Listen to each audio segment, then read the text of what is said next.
सोहराब मोदी के हवाले से ये फीचर अजीम फिल्मसाज सोहराब मोदी, तहरीर जनाब ताबिर मिर्ज़ा की है।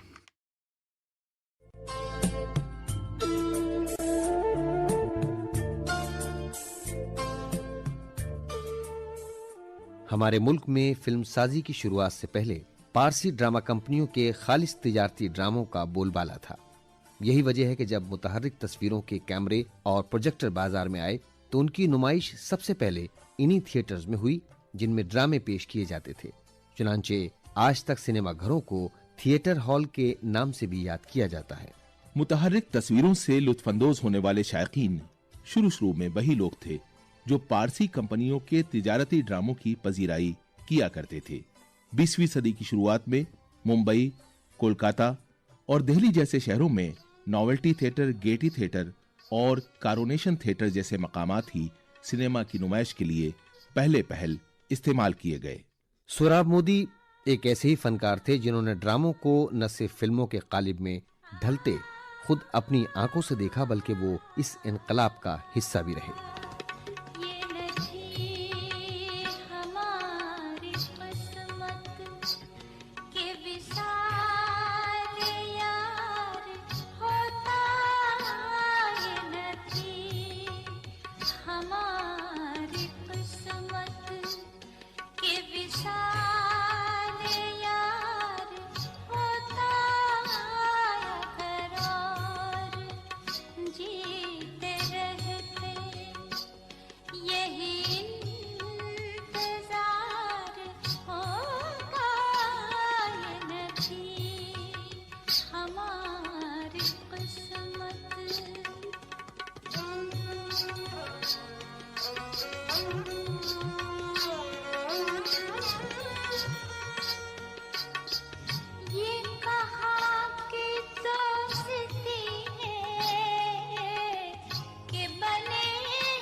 सोहराब मोदी का ताल्लुक एक आला तालीम याफ्ता पारसी खानदान से था। उनके वालिद नवाब रामपुर के महकमा इमारात में सुपरिंटेंडेंट के ओहदे पर फाइज थे। सोहराब मोदी की पैदाइश 2 नवंबर सन 1897 को मुंबई में अपने मामू के घर पर हुई, लेकिन उनके बचपन का इब्तिदाई दौर रामपुर में गुजरा। वो अपने वालिदैन की 11वीं औलाद थे। एक दस्तावेजी फिल्म में अपने बचपन के दौर को याद करते हुए खुद उन्होंने बताया था, मैं पैदा हुआ था उन दिनों में जिस वक्त के आप समझते हैं फैमिली प्लानिंग जैसी कोई चीज थी नहीं, because I was the 11th child of the family. मैं सन 1897 में 2 नवंबर को पैदा हुआ था। मेरा बचपन ज्यादातर गुजरा रामपुर स्टेट में, जहां मेरे वालिद साहब मरहूम सुपरिंटेंडेंट ऑफ स्टेट बिल्डिंग्स थे। मेरे मामू जान ने हमारी परवरिश की थी, क्योंकि मेरी वालदा साहब, मैं 3 साल का भी नहीं था जब गुजर गई थी, और मेरे वालिद साहब मरहूम अफ्रीका वगैरह में काम करते थे। सोहराब मोदी की मां का बचपन में ही इंतकाल हो गया था।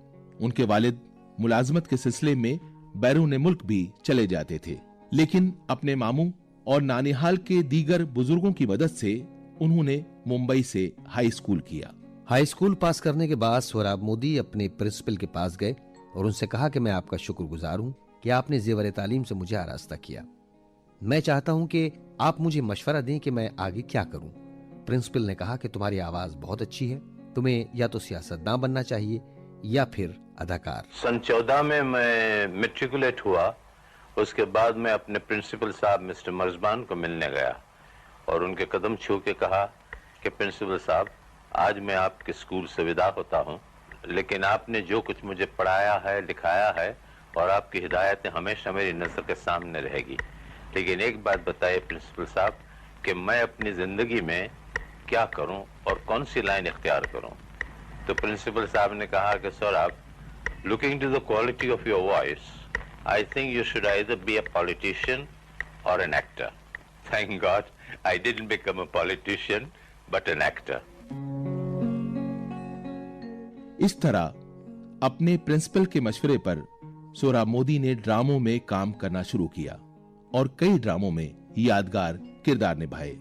यही वो दौर था जब उनका तारुफ उर्दू जबान की घन गरज वाले मुकालमों से हुआ और जो बाद में सोहराब मोदी के मुनफरिद अंदाज की पहचान बना। उसी दौर में उन्होंने शेक्सपियर के मशहूर ड्रामे हैमलेट को उर्दू में खून का खून के नाम से पेश किया और अपनी बारोब आवाज और ड्रामाई अंदाज की वजह से काफी शोहरत हासिल की। यकबयक की खामोशी कैसी छा गई? क्या इंसाफ का तूफान ठंडा हो गया? रोमन अदालत के दरवाजे बंद हो गए? आदिल सुल्तान, क्या बेटे की मोहब्बत और फर्ज में जंग हो रही है? आला हजरत, एक मामूली यहूदन की फरियाद को शाही खानदान की इज्जत के तराजू पर नहीं तोला जा सकता। कानून रैयत के लिए है, बादशाहों और शहजादों के लिए नहीं। डूब मरो इस इंसाफ पर, आंसू बहाओ इस कानून पर जो कमजोरों के लिए तलवार की धार और जबरदस्त के लिए बागे बहार है, जो अपने लिए नगमा साज और हमारे लिए मौत की आवाज है। तुम्हारे ही लिए पैदा हुए दुनिया के नजारे, चमकते हैं तुम्हारी रोशनी से चांद और तारे। तुम्हारा गम है गम, औरों का गम ख्वाबो कहानी है। तुम्हारा खून है खून, हमारा खून पानी है। ड्रामों के साथ साथ सोहराब मोदी फिल्मों की इर्तिका के बदलते मंजर को भी करीब से देख रहे थे। अपने लड़कपन के दौर में ही उन्हें अपने बड़े भाई से एक फिल्म प्रोजेक्टर मिला था और सोहराब मोदी ने उस प्रोजेक्टर के साथ ग्वालियर में एक टूरिंग थिएटर कंपनी की शुरुआत भी की थी, जो आसपास की जगहों में जाकर छोटी छोटी फिल्में दिखाती थी। ये वो दौर था जब ड्रामों के शौकीन थिएटर से मुंह मोड़ के सिनेमा की चकाचौंध की जानिब रागिब हो रहे थे। सोहराब मोदी ने हवा का रुख भांप लिया। सोहराब मोदी ने अपने भाई के साथ मिलकर एक स्टेज फिल्म कंपनी की शुरुआत की, जो ड्रामा भी करती थी और फिल्में भी बनाना चाहती थी। उनका इरादा था कि स्टेज के कामयाब ड्रामों को फिल्मों के कालिब में ढाला जाए। दरी असना पहली बोलती फिल्म आलम आरा रिलीज हुई और उसकी जबरदस्त कामयाबी ने सारे शुकूक व शुबहात खत्म कर दिए। सोहराब मोदी ने माहौल साजगार देखकर अपने उर्दू ड्रामे खून का खून को फिल्मी पैराहन में 1935 में पेश किया। इस फिल्म में सायरा बानो की नानी यानी दिल्ली की मुमताज मुगन्निया शमशाद बेगम और उनकी बेटी परी चेहरा नसीम बानो ने सोहराब मोदी और दीगर फनकारों के साथ मरकजी किरदार निभाए थे। जा अपने बेदर्द कानून से मांग, अपनी जालिम कौम से तरफ कर, जिसको दोहराऊं सबक ही ऐसा सिखलाया नहीं। क्यों खाऊं रहम जब तूने रहम खाया नहीं। इस फिल्म की जबरदस्त कामयाबी से सोहराब मोदी के सामने ये वाज़ेह हो गया कि उन्हें अपनी बाकी जिंदगी क्या करना है। चुनांचे उन्होंने मिनर्वा मूवी टोन नाम की कंपनी की शुरुआत कर दी। तो मैं बम्बई में आके जब एस्टेब्लिश हुआ, एक छोटानी 100 मिल्स करके थी, बहुत बड़ी एस्टेट, वो कुछ पामाल बेचारे हो गए थे, तो उनकी एस्टेट हमने बाई करके वहाँ मिनर्वा स्टूडियो ओपन किया। पारसी थिएटर के उरूज के दौर में या तो शायकीन तारीखी ड्रामे पसंद करते थे या फिर देवमालाई ड्रामों को नाजरीन शर्फ कबूलियत से नवाजते थे। यही बुनियादी उसूल सोहराब मोदी ने भी कमाल खूबी से अपनाया। हालांकि खुद उन्हीं के मुताबिक उन्हें तारीख का मजमून कतई पसंद नहीं था, लेकिन उन्होंने तारीखी फिल्में बनाने का फैसला किया क्योंकि जो शान शौकत और घन गरज वो अपनी ड्रामाई फिल्मों में चाहते थे, वो आम जिंदगी से जुड़ी कहानियों में मुमकिन नहीं हो सकती थी। पहली पिक्चर बनाई that was in the year 1935। वो पिक्चर मैंने बनाई थी ऑन ब्रह्मचार्य, क्योंकि मैं रामकृष्ण मिशन का one of the entrance to the Ramakrishna Mission था और मुझे उस मिशन से बड़ी दिलचस्पी थी। इसलिए मैंने वो जो फिल्म बनाई वो ब्रह्मचर्य पे बनाई, उसका नाम था आत्मतरंग। But unfortunately or perhaps fortunately it was the biggest flop that I have ever made, because in 1935 वो पिक्चर बनाने के बाद जब मैंने मिनर्वा सिनेमा में रिलीज की तो मैं बड़ा डिसअपॉइंट होकर बैठा था, क्योंकि ऑडियंस में हार्डली 25-30 आदमी बैठे थे। और जब शो खत्म हुआ तो मैंने 4 जेंटलमैन को बालकनी से उतरते हुए देखा और वो बाहर चले जा रहे थे। वो लोग ऑलमोस्ट बाहर गए थे, उसके बाद परहैप्स समबडी स्पॉटेड मी और वो लोग वापस आए और उन्होंने मुझसे पूछा, वन ऑफ देम, कि you are mister Sohrab Modi? तो मैंने जरा से मुस्कुरा के कहा कि जी हाँ, अनफॉर्चुनेटली आई एम।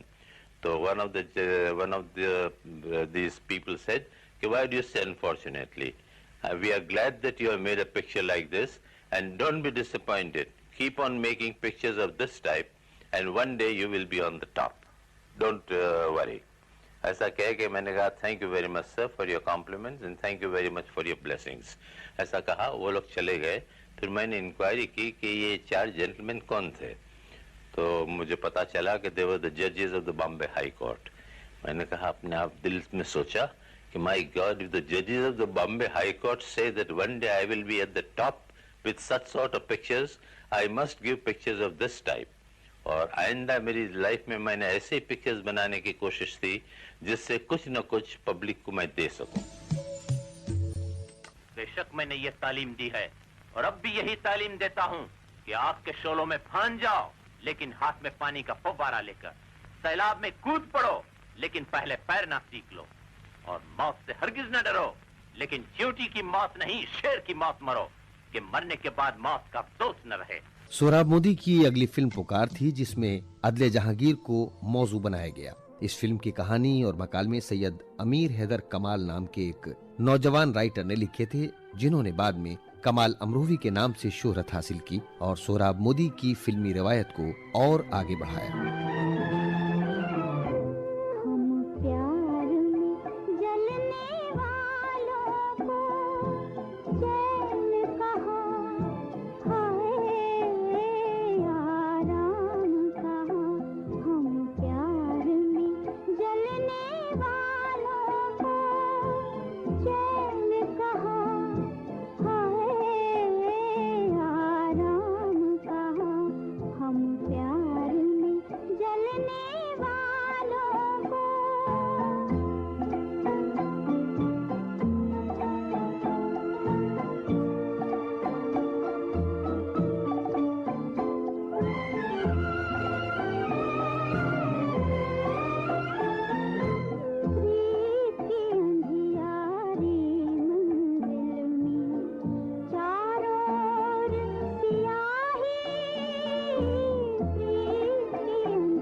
फिल्म पुकार के सेट्स, अदाकारों के कॉस्ट्यूम, फिल्म की फोटोग्राफी और खास तौर से उसके बुलंद बांग डायलॉग नाजरीन के हवास पर छा गए।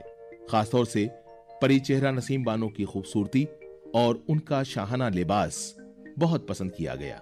देखने वालों ने कई बार इस फिल्म को देखा और ये फिल्म इब्तिदाई दौर की फिल्मों में यानी 1939 तक की सबसे कामयाब फिल्म साबित हुई। अपने सुहाग के उजड़ जाने का बदला दुनिया की तमाम औरतों के सुहागों को उजाड़ कर ले लो, पर मलके मौजमा के सुहाग को मत उजाड़ फेंकना कहीं। एक अपने न्याय के कारण सारे संसार से न्याय की पूंजी को मत छीनो। न्याय ने जो तुम्हें अख्तियार दिया है, संसार के कारण उससे हाथ उठा लो, बलिदान कर डालो, दुनिया तुम्हारी एहसानमंद रहेगी। संग्राम सिंह, अंदाता, तुम शाही इंसाफ के खिलाफ आवाज उठाकर गुस्ताखी कर रहे हो। क्षमा अंदाता, लेकिन आलम पनाह की जिंदगी से तमाम रियाया को एक जबरदस्त वास्ता है। शहनशाह अपने लिए नहीं है, रियाया के लिए है, और रियाया को अपने शहनशाह के लिए चिल्लाने का हक है। ये सिर्फ एक ही शख्स की आवाज नहीं है अन्नदाता, इसमें तमाम रियाया की चीखें शामिल है। हमारा अन्नदाता, हमारा अन्नदाता, हमारा अन्नदाता। तुम्हारे पति का खून बहकर रानी बेकार नहीं गया। वो अगर न बहता तो दुनिया ये न समझ सकती कि इंसाफ का सैलाब अगर झोपड़ियां बहा सकता है तो महल भी बहा सकता है। इंसाफ की चक्की में अगर ठीकरे दले जा सकते हैं तो पहाड़ भी दले जा सकते हैं। इंसाफ की दहकी हुई भट्टी में मोम ही नहीं, लोहा भी पिघलता है। आज दुनिया ने यह जान लिया है कि न्याय के गड़े हुए कदम एक जमाने से टक्कर लेकर भी नहीं उखड़ सकते। इंसाफ की ठोकरें चाहे तो जमाने को ठुकरा सकती हैं। संग्राम ने भी आज ही यह समझा है। तारीखी फिल्मों के जुमरे में इस फिल्म को हमेशा एक अहम मुकाम हासिल रहेगा। इसी फिल्म के साथ हमेशा के लिए तारीखी फिल्मों का एक जुमरा हिंदुस्तानी फिल्म साजी में शामिल हो गया और वजह तौर पर जिसकी दागबेल सोहराब मोदी ने रखी थी।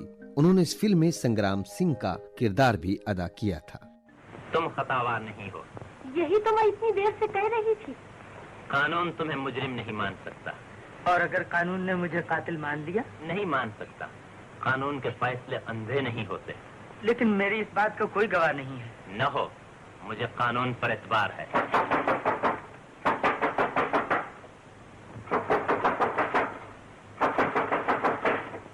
सिपाही आ गए।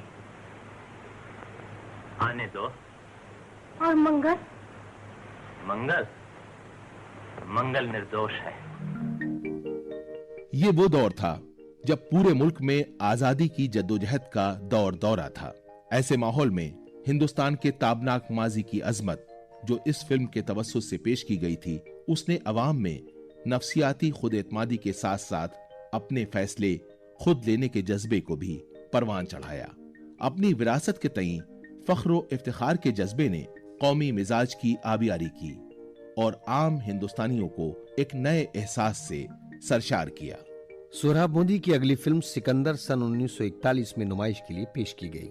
इस फिल्म में कदीम हिंदुस्तान के उस दौर को पेश किया गया था जब सिकंदर आजम ने दुनिया के ज्यादातर ममालिक बशमूल फारस और काबुल को सरनेगू करने के बाद 326 कब्ल मसीह में हिंदुस्तान का रुख किया था। इस फिल्म में पृथ्वीराज कपूर के अलावा जहूर राजा, नूरजहां, शाकिर और सोहराब मोदी ने अहम किरदार अदा किए थे। इस फिल्म में भी सबसे ज्यादा तवज्जो मकालमों को दी गई थी। फिल्म के एक मंजर में जंग के लिए अपने बेटे को भेजते हुए एक माँ ये कहकर उसे आशीर्वाद देती है कि भाले और तलवारें उसके सीने पे लगें, पीठ पर नहीं। सिनेमाघर में इस डायलॉग के बाद देर तक तालियां बजती रहती थीं।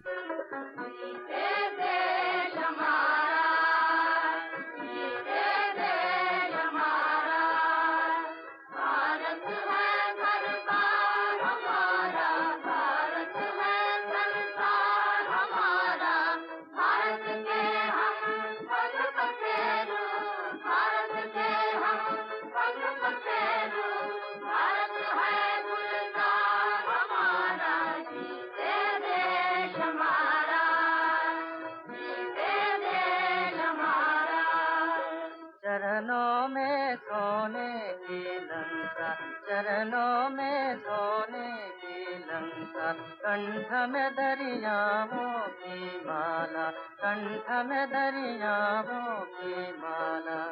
इसका रूप अनोप मनोहर, इसका रूप अनोप मनोहर, सिर पर सुंदर ताज हिमाला, सिर पर सुंदर ताज हिमाला।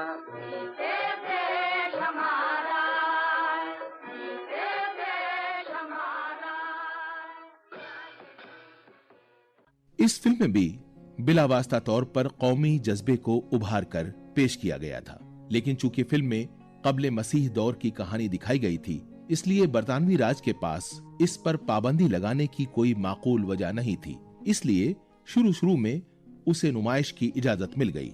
लेकिन बाद में नाजरीन के जोश व खरोश के पेश नजर ये सोचा गया कि बरतानवी फौज में शामिल हिंदुस्तानी फौजी ये फिल्म न देखें तो अच्छा है। इसलिए बाद में फौजी छावनियों के आसपास के इलाकों में इस फिल्म की नुमाइश पर पाबंदी लगा दी गई थी। सोहराब मोदी की ये दूसरी बड़ी तिजारती कामयाबी थी। हमें आपकी ताकत ने पता नहीं किया, आपके धोखे ने पता किया है। अगर आपकी ताकत ही इतनी बड़ी थी तो आपने दिन के उजाले में दरिया को पार क्यों नहीं किया? मोहब्बत और जंग में सब कुछ जायज है। राजदूत का भेष बना कर आए हुए बादशाह को मारना जायज है या नाजायज? ये आपने हम पर मेहरबानी नहीं की थी, अपने जोरे बाजू पर भरोसा किया था और ये आपकी गलती थी। हम ऐसी गलतियां 1001 बार करके कायद हो जाएं और उसके बाद हमें फिर मौका मिले तो हम फिर ऐसी गलती करने से बाज ना आएंगे। हमने बादशाह बहुत देखे हैं और बहुत से बादशाहों को शिकस्त भी दी है, लेकिन जुपिटर की कसम हमने आज तक आप जैसा जाबाज और बहादुर बादशाह नहीं देखा। हमने भी बहुत से महाराज देखे हैं और बहुत से महाराजों को जीता भी है, मगर तीर और तलवार की सौगंध आप जैसा ओछा और शेखी खुर आज तक नहीं देखा। अदब से बात करो, तुम जुपिटर के बेटे या दुनिया के फाते के सामने खड़े हो। तुम कौन हो जो ये भी नहीं जानते कि जब दो राजे बात कर रहे हो तो बीच में बोलने से दोनों का अपमान होता है?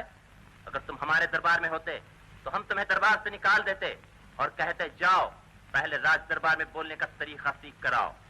ल्यूकस, तुमने गलती की। आलम पनाह, मैं मुआफी का खासदार हूं। हम आपकी बेखौफी से खुश हुए। फरमाइए, आपके साथ कैसा सलूक किया जाए? जैसा एक बादशाह को दूसरे बादशाह के साथ करना चाहिए। आप कुछ और भी कहना चाहते हैं? हमें जो कुछ कहना था वो सब हमने अपने पहले जवाब में कह दिया। क्यों नहीं? महाराज पुरु के ये दोनों जवाब सुनहरी हरफों में लिखकर हमारे खजाने में रखे जाएं। जब हम यूनान जाएंगे तो वहां के लोगों को दिखाएंगे कि दुनिया में ऐसे आदमी भी हैं जो लड़ाई हारते हैं, हिम्मत नहीं हारते, जो अपनी किस्मत के सामने भी सर नहीं झुकाते और जिनके बच्चे मौत के मुंह में जाने से गुरेज नहीं करते। महाराज पुरु, हम तस्लीम करते हैं कि आप बहादुर हैं और ऐसे बहादुर कि दुनिया की कोई ताकत आपका सर नहीं झुका सकती। हमने आपको आजाद किया। अपनी गुज़श्ता 2 फिल्मों की जबरदस्त कामयाबियों से हौसला पाकर सोहराब मोदी ने परख बनाई। इस फिल्म की हीरोइन महताब थी। अदाकारा महताब उस जमाने की अल्ट्रा मॉडर्न हीरोइन थी। वो सूरत के पास वाक़े सचिन स्टेट के नवाब सिद्दी इब्राहिम खां की बेटी थी। सोहराब मोदी ने महताब के साथ परख के अलावा शमा, एक दिन का सुल्तान और झांसी की रानी जैसी फिल्में बनाई। महताब सोहराब मोदी से उम्र में 20 साल छोटी थी। सोहराब मोदी ने ख्वाहिश जाहिर की कि वो उनसे शादी करना चाहते हैं। महताब की एक शादी पहले हो चुकी थी। महताब ने कहा, मेरे बेटे को ये रिश्ता पसंद न आएगा, इसलिए ये शादी मुनासिब नहीं होगी। सोहराब मोदी इस बात पर खामोश हो गए और बात आई गई हो गई। लेकिन महताब के इल्म में लाए बगैर सोहराब मोदी उनके साबिक शौहर से मिलने गए और उनको अपना गर्विदा बना लिया। महताब के बेटे से उनकी इतनी दोस्ती हो गई कि जब तक सोहराब अंकल सामने न बैठे हों, महताब का बेटा खाना नहीं खाता था।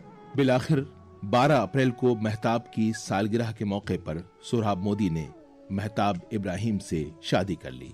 शादी के बाद महताब ने फिल्मों से संन्यास ले लिया और झांसी की रानी उनकी आखिरी फिल्म साबित हुई। पृथ्वी बल्लभ और नौशेरवाने आदिल सोहराब मोदी की दीगर ऐसी फिल्में थीं जो तारीखी मौज़ूआत या किरदारों को सामने रखकर बनाई गई थी। मैं इनकार करता हूँ। क्यों?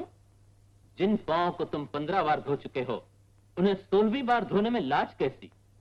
और अब के बर्तन भी तुम्हारे देश के हैं, पानी भी तुम्हारे देश का है।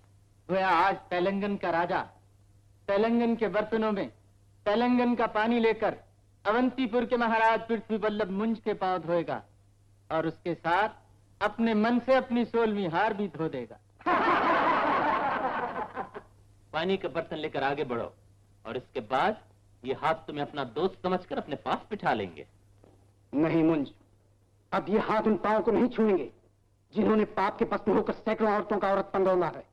न उन हाथों को छुएंगे जो नित नई औरतों के गले का हार बनते रहते हैं। साइलब, ये तुम नहीं बोल रहे हो, तुम्हारे मुंह से तुम्हारी बहन मृणालवती बोल रही है, जिसका जीवन रेत की तरह खुश और स्मशान की तरह उदास है, जिसके होठों ने एक बार भी जीवन का मजा नहीं चखा और जिसकी आंखों ने एक बार भी दुनिया की रंगीनियां नहीं देखी।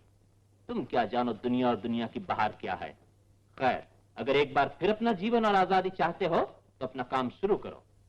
कमाल अमरोहवी की एक कहानी पर मबनी जेलर नाम की भी एक फिल्म सोहराब मोदी ने बनाई थी, जो अपने जमाने में खासी पसंद की गई थी। मैंने काफी सोशल पिक्चर्स भी बनाई हैं जो बड़ी कामयाब रही, जैसे जेलर, कुंदन, शीश महल, भरोसा, डिवोर्स।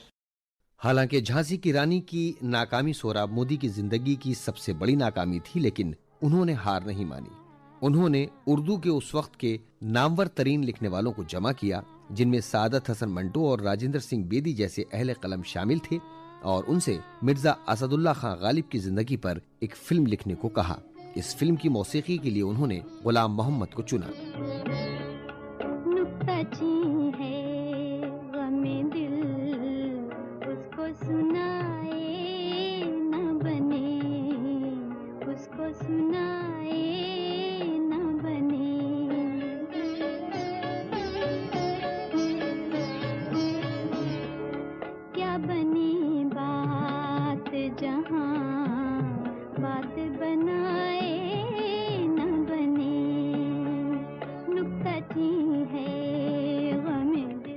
सोहराब मोदी आहनी इरादों वाली शख्सियत थे और उनके फैसले हमेशा अटल होते थे, चाहे इसमें उनका कितना ही बड़ा नुकसान हो जाए।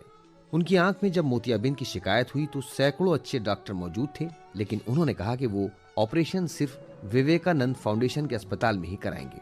उनकी अहलिया का कहना था कि उनकी इस जिद की वजह से ही एक आंख की रोशनी जाती रही, लेकिन वो अपने फैसले से टस से मस नहीं हुए। इश्क मुझको नहीं वहशत ही सही,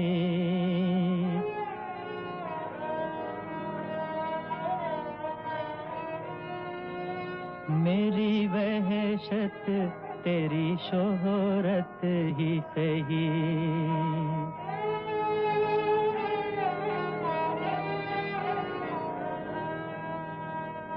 कता कीजे न ताल्लुक हमसे, कुछ नहीं है तो अदावत ही सही।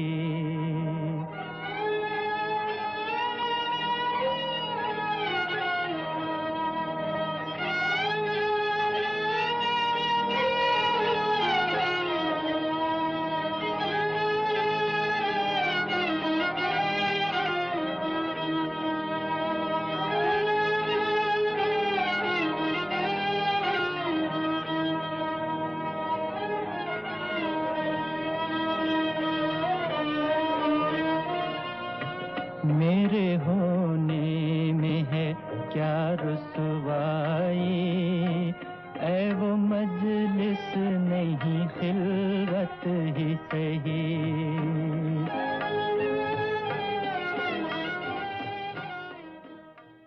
आखिरी उम्र में उन्हें आर्ज़े कैंसर का मुकाबला करना पड़ा। उन दिनों भी वो तानसेन के बेटे बिलास खान की जिंदगी पर एक मौसीकी रेज फिल्म बनाने की तैयारियों में थे। 1980 में हुकूमत हिंद की जानिब से उन्हें फिल्मों के सबसे बड़े एजाज यानी दादा साहब फाल्के इनाम से सरफराज किया गया। 28 जनवरी 1984 को मुंबई में सोहराब मोदी ने दाई अजल को लब्बैक कहा।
सोहराब मोदी के हवाले से सामीन भी आप ये फीचर सुन रहे थे।